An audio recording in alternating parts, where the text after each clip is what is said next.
مولا ابھی تو زہیر کی عمر 50-60 سال ہو گئی ہے، اگر ابھی وہ فرشتہ جو آپ کے نانا پہ نازل ہوتا تھا ابھی آ کر آپ کو کہہ دینا ابھی اس کے بعد زہیر کو قیامت تک موت نہیں آئے گی، زندگی کی ہی اس کو کہہ دیا جائے.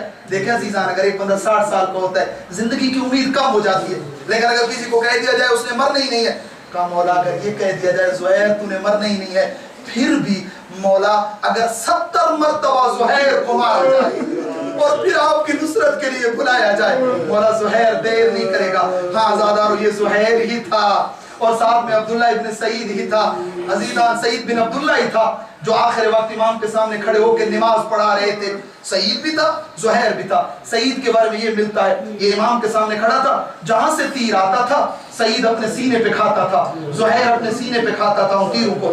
روایت میں یوں ملتا ہے سعید کچھ بول رہا تھا، ادھر امام کی نماز ظہر آخری رکعت سجدہ ختم ہوا ہے، سعید زمین پہ گرا ہے.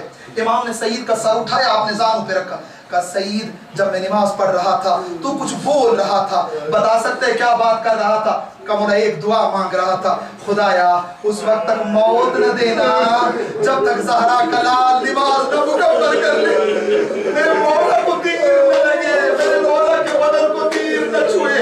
وہیں پہ زہیر بھی تھا عزیزان جو امام کے سامنے دیوار بن کے کھڑا ہوا تھا.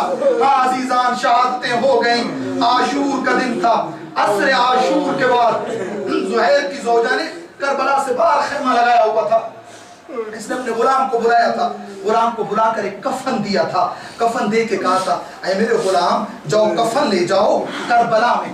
اب شور اٹھ رہا ہے کہ حسین مارے گئے ہیں، لیکن تجھے پتا ہے نا حسین تو نواز رسول ہے، کوئی نہ کوئی آ کر حسین کی لاش اٹھا لے گا، کوئی غسل دے گا، کوئی کفن پہنا دے گا. حسین کا نام تو بہت بڑا ہے، حسین کا نام تو بہت عظیم ہے، یہ سب اس کے نانا کے امتی ہیں، کوئی نہ کوئی حسین کی لاش اٹھا لے گا، اس کو کفن پہنا دے گا.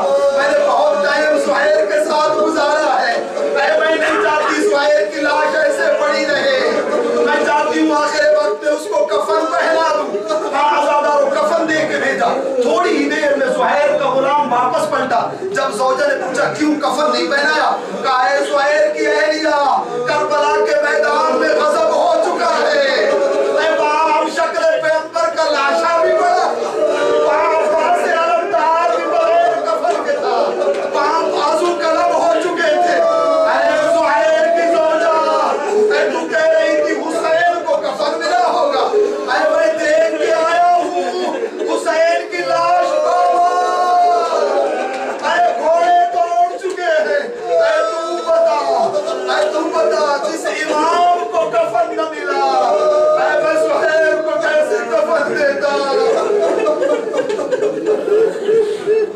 ولا لعنت اللہ علی القوم الظالمین وسيعلم الذين ظلموا أي منقلب ينقلبون إنا لله وإنا إليه راجعون.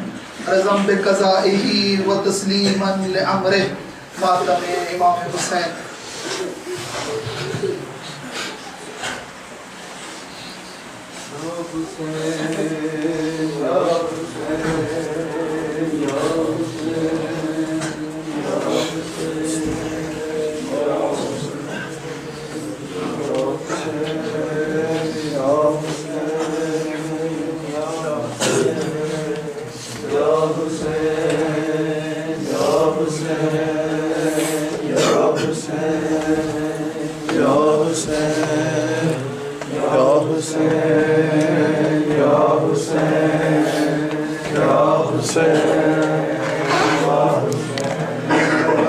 Ya Hussein, Ya Hussein.